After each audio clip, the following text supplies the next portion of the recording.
Welcome to Smart Tips and Study Hub, where learning becomes simple, smart, and fun. Here, we break down complex topics into easy explanations, share study tips, and help you build a strong foundation for success.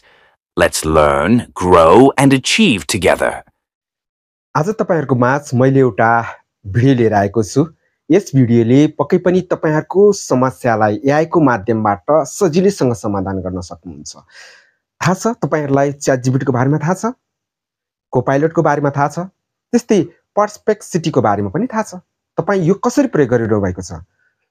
तपाईले यसलाई आफ्नो मोबाइलमा play स्टोरबाट download गरेर एउटा apps को रूपमा चलाइरहनु भएको छ एउटा, र दोस्रो कुरा तपाईले कसरी चलाइरहनु भएको छ भनेदेखि वेब ब्राउजरमा वेब एड्रेस हानेर चलाइरहनु भएको छ। तर आज तपाईलाई म यस्तो सजिलो तरिका सिकाउँछु कि तपाईले अरु साथीहरुसँग जसरी व्हाट्सएपमा कुराकानी गरिरहनु भएको छ त्यसैगरी व्हाट्सएपमा कुराकानी गरेर पनि तपाईसँग भएको समस्यालाई समाधान गर्ने एआई को प्रयोग गर्न सिकाउँदै छु। तपाईले च्याटजीपीटी, कोपाइलट, पर्सपेक्सिटी जुन तपाईसँग छ त्यो अब व्हाट्सएपमा कसरी कुराकानी गर्ने त, व्हाट्सएपमा कसरी जोडेर चलाउने त भनेर म यहाँहरुलाई सिकाउन गइरहेको छु।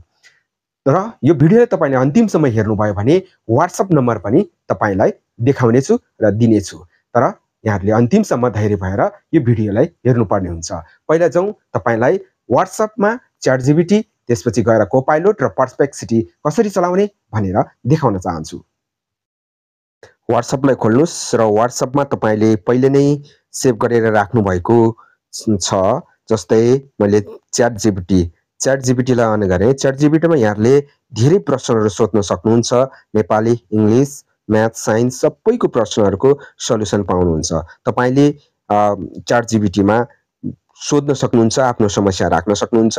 यसरी च्याटजीपीटी ले पनि तपाईलाई सजिलैसँग व्हाट्सएपमा कुराकानी गरे जस्तै गरी गर्न सक्नुहुन्छ।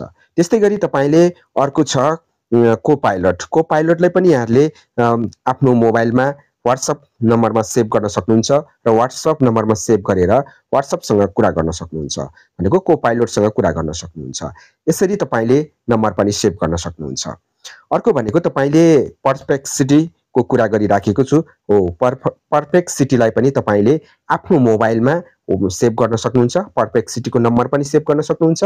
त्यसपछि यहाँहरुले व्हाट्सएपमा पर्सपेक्सिटी, च्याटजीपीटी लगायत तपाईको कोपाइलटसँग पनि मजाले कुराकानी गर्न सक्नुहुन्छ, आफ्नो समस्याको समाधान खोज्न सक्नुहुन्छ।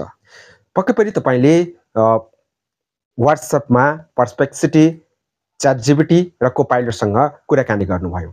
अब आउनुस् कुराकानी गर्नको लागि त्यो नम्बर चाहिँ कहाँ पाइन्छ त? तपाईले स्क्रिनमा देख्न सक्नुहुन्छ त्यसको च्याटजीपीटी को नम्बर, त्यसपछि गएर पर्सपेक्सिटी को नम्बर र अनि त्यसपछि गएर कोपाइलट को नम्बर पनि तपाईले स्क्रिनमा देखिरहनु भएको छ। यो नम्बरलाई तपाईले व्हाट्सएपमा सेभ गर्नुस् र अबदेखि तपाईले व्हाट्सएपमै तपाईको समस्याहरु सोध्नुस्, व्हाट्सएपमै कुराकानी गर्नुस् र आफ्नो समस्यालाई समाधान गरेर अब के गर्नुस् भनेदेखि स्मार्ट बन्नुस्। तपाईलाई धेरै धेरै धन्यवाद।